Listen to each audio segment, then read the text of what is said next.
Ya cek 1 2 3. Pada siang hari ini gua mau coba koreksi konten Bang Eno Bening ini ya, yang soal Amerika resah gitu. Bentar di Nggak sini. suka atau bahkan mungkin bisa sampai kesel dengan adanya sistem QRIS dan GPN. Belum. Sistem QRIS dan GPN bikin Trump resah. Jadi Trump nggak nyaman. Nah, ini Bang Eno nih mau kasih tahu kalau di Amerika itu pembayaran ya kayak pembayaran beli jajan atau apa itu nggak segampang di sini ya. Coba kita terusin dulu videonya. Nggak suka atau bahkan mungkin bisa sampai kesel dengan adanya sistem QRIS dan GPN. Wow, ada apa ini? Kok Trump kayak nggak nyaman gitu, nggak cocok Nah, Trump kayak nggak nyaman atau nggak cocok, kita lanjutin. sama sistem pembayaran di sini? Nah, pertanyaannya, emang sistem pembayaran atau perbankan atau fintech di Amerika sana gimana sih? Nah, itu yang mau gue bahas. Kenapa bisa negara besar itu malah nggak cocok sama QRIS dan GPN? Emang yang di Amerika kayak gimana sih? Mungkin deh, pasti kalau lu punya temen dari Amerika terus lu bawa ke Indonesia dan lu nunjukin gimana kita ngebayar, ngetransfer, melakukan kegiatan perbankan lainnya, mereka bakal kayak what? Gitu kayak, huh? You are not using PayPal? You are not waiting 5 days? There is no extra fee? You are not using check? Loh, kok bisa begitu? Maksudnya apa tuh, no? Oke. Jadi kesimpulannya kayak di Indonesia ini lebih canggih sistem pembayaran untuk beli hal receh, lebih canggih daripada Amerika, karena di Amerika itu kalau transfer harus nunggu 5 hari ya. Ya, kesimpulannya begitu. Lanjut dulu videonya.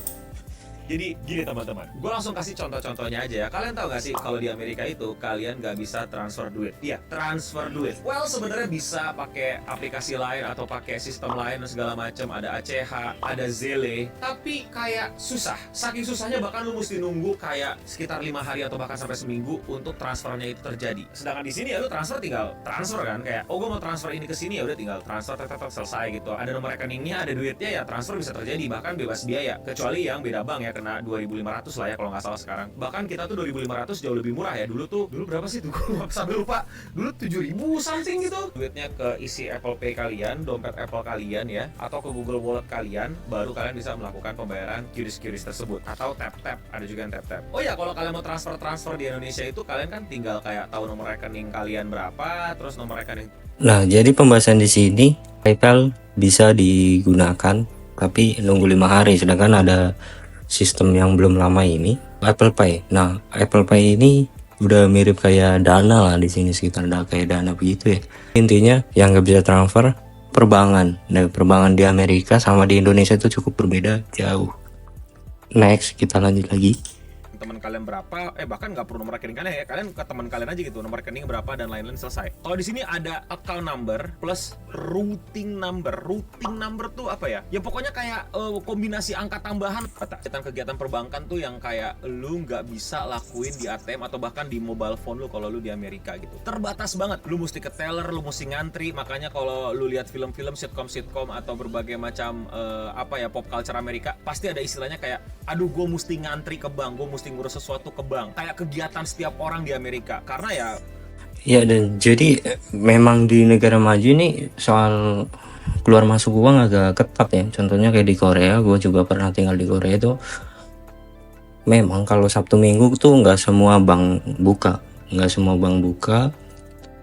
boleh asal-asalan tuh ngambil duit. Dan buat apa itu duit harus jelas ya. Harus jelas. Kalau di sini kan enggak. Nanti apa kekurangannya kita bakal bahas di akhir-akhir video. duitnya di bank, dan untuk memindahkan dan memutar uangnya lu nggak cukup di handphone atau ATM gitu, lu mesti ke teller banknya. Oh ya, lu tau gak sih ATM di Amerika itu fiturnya terbatas banget. Bener-bener ada yang cuman bisa narik duit. Yes, ATM bener-bener cuman bisa narik duit, ketarik duitnya, selesai. Lu nggak bisa transfer, lu nggak bisa ngapa-ngapain dan lain-lain. Beberapa ATM udah ada yang bisa untuk setor duit juga sih, tapi nggak bisa transfer bro, nggak bisa. Ada beberapa. Ya intinya kan nggak bisa transfer, berarti kita kalau orang Amerika nih nggak bisa transfer sembarangan ya, kapanpun dan waktu yang terserah dia, jumlah yang terserah dia, itu nggak bisa. tapi mostly nggak bisa ada namanya istilahnya transfer ke ATM, bayar-bayar sesuatu di ATM gitu kan. Lu juga ngantri-ngantri gitu kan, kalian lihat di minimarket gitu kan. Ya ATM di sana ya kasarnya cuman buat narik duit. Oh, fun fact juga, kalau nggak salah nih temen gue pada cerita, gue sih agak nggak percaya ya, tapi entah kenapa jadi percaya gitu kalau lu tahu bahwa lu punya rekening 2 biji nih di bank yang sama gitu. Iya, lu nggak bisa transfer. Ketinggalan zaman banget teknologi di Amerika untuk perbankan, fintech, dan keuangan-keuangannya lah. Sangat tidak user friendly. Itulah kenapa kredit card sangat penting di sana. Kayak kalau lu nggak punya kredit card tuh di Amerika tuh kayak susah gitu hidup lo. Karena ya itu, lu bisa bayar-bayar, lu bisa transaksi, lu bisa pakai banyak hal gitu ya dengan kredit card gitu, dengan gesek, dengan apply ini, apply itu. Itu bener-bener kayak KTP kedua lu lah di Amerika, kredit card. Plus bisa nambah kredit score. Nah, kebalikannya juga di sini, makanya kredit card tidak sepopuler itu. Makanya di sini lebih banyak orang yang minjemnya ke, tapi kita balik ke Amerika. Nah, oke. Ya, kayak di sini tuh kayak transfer dan kesannya kayak Amerika tuh ketinggalan, atau jangan-jangan pemerintahan Amerika ini melindungi uang rakyatnya. Dari apa ini? Nggak tahu lah itu.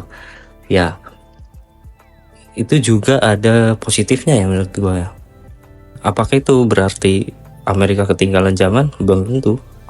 Apakah dengan trauma melarang, atau ini lagi diprotes ya soal QRIS, apakah ada sisi positifnya buat Indonesia tentunya yang lagi terjangkit penyakit judul ini?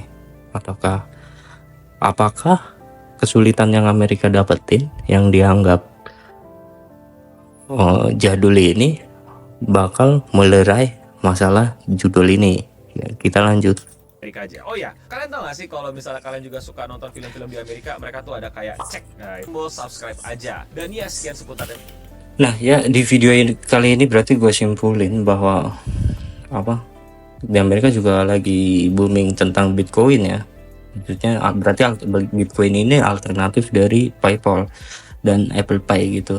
Tapi dengan adanya Bitcoin, apakah membantu keuangan kita agar lebih aman, atau malah di bullrot? Apa dengan apa kesulitan yang Amerika dapetin malah nguntukin hal-hal begitu, jadi nggak terkena scam, nggak bisa main judul sembarangan, terus judi legal tapi ada limitnya per hari. Ya, itu lagu dari gua, suara dari gua, dan apa dalam mengomentar konten dari Bang Eno Bening. Semoga dilihat ya, dan koreksi juga kalau gue salah. Terima kasih udah nonton dan waktunya, dan selamat siang di berita kali ini.